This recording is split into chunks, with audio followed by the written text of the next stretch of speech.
ஈசனே சிவகாமி நேசனே என ஈன்ற தில்லைவாழ் நடராஜனுடைய திருவடியை வணங்கி அஸ்ட்ரோ சக்தி நிர்வாகத்திற்கும் நன்றியும் வணக்கமும் மதிப்பையும் கூறி இன்று 1/7/2025 ஜூலை மாத பிறப்பு. இந்த ஜூலை மாத பிறப்பு நமக்கு ஒரு மகத்தான பிறப்பு.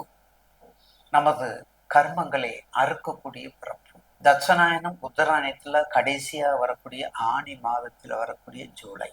சிம்மம் காலை எருது, இன்னொரு காலை சிம்மம். பார்த்தீங்களா? காலை எருது, இன்னொரு காலை சிம்மம்.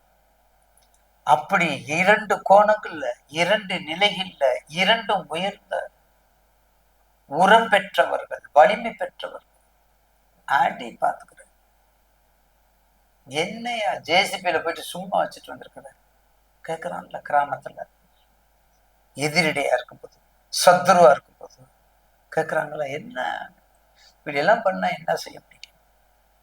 அதனால நிச்சயமாக சிம்ம ராசிக்கு இந்த மாசத்துல கொஞ்சம் கவனம் தேவை, கொஞ்சம் கவனம் தேவை. சோ அஷ்டமத்து சனி, சோ உங்க திசா புத்தி, சோ உங்களுடைய நிலைமை.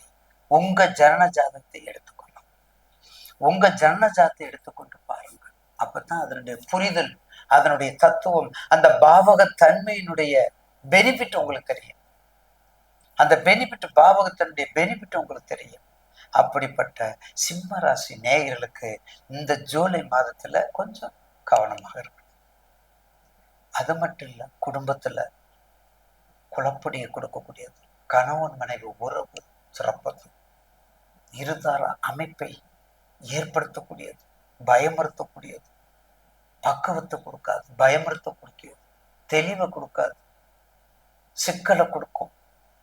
ஏன்னா 7ஆம் இடமும் கெட்டு போச்சு, 8ஆம் இடம் கெட்டு போச்சு. சிம்மத்துக்கு 7 ராகு, ராகு கேது, கரும்பாம்பு செம்பாம்பு. அதுக்கடுத்து சனி 8, செவ்வாய் சனி பார்வை கெட்டு. என்ன செய்ய முடியும்? ரொம்ப கவனமா இருக்கணும். உண்மையை சொன்னாதான் நேயர்கள் என்ன பண்ணுவீங்க, ரொம்ப அமைதியா இருப்பீங்க. எதையாவது சொல்லிட்டு போய் கமெண்ட்ஸ்ல நான் திட்டு வாங்குறதுக்கு நான் விரும்பல. எத்தனையோ ஜோசியர் சொல்றாங்க, எவ்வளவு பேரை பாக்குறீங்க. ஐயா, நீங்க சொல்றது ஒவ்வொன்றும் பரிட்சமா இருக்குது, நீங்க சொல்றது ஒரு விடியல தருது, நீங்க சொல்றது பிராக்டிக்கலா இருக்குங்கிற நல்ல பேர் எடுக்கிறதுக்கு நான் கஷ்டப்படணும். கெட்ட பேர் ஒரு செகண்ட்ல எடுத்துடலாம்.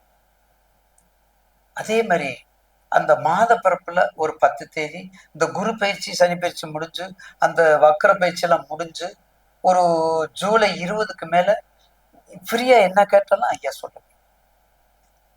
ஜாதகத்தை ஃப்ரீயா கேட்ட சொல்ல முடியுமா? ஜாதகத்தை சொல்ல முடியாது. என்ன சந்தேகத்தை கேட்டா கண்டிப்பா நான் சொல்லுவேன். ஏன்னா மற்ற ஜோசியரோட நான் ஒரு முன்னாடியே இருக்கணும், நான் ஒரு அடையாளமா இருக்கணும்னு நினைக்கிறவன்.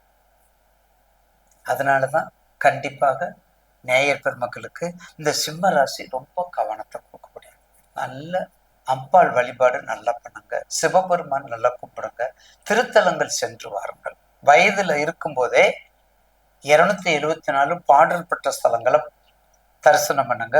108 வைணவ தரவங்களை தரிசனம் பண்ணுங்க. அப்படி எதுவும் பண்ண, முக்கியமாக சிறப்பாக இருக்கக்கூடிய எண்கண், எட்டுக்குடி, சிக்கல், திருச்செந்தூர், திருப்போரூர், திருப்பரங்குன்றம், இங்கிட்டு 3 அங்கிட்டு 3, இங்கிட்டு 3 அங்கிட்டு 3. அதே மாதிரி திருவாரூர், பஞ்சபூத ஸ்தலம், காஞ்சிபுரம், இப்படிப்பட்ட ஸ்தலங்கள்லாம் நீங்க பண்ணிட்டு வரும்போது அது ஒரு நல்ல மாற்றத்தை உங்களுக்கு கொடுக்கும். அது நல்ல மாற்றத்தை கொடுக்கும். அதுல விட்டு அதுக்கு எந்த விதமானது இல்லை, கண்டிப்பா கொடுத்து ஆகணும்.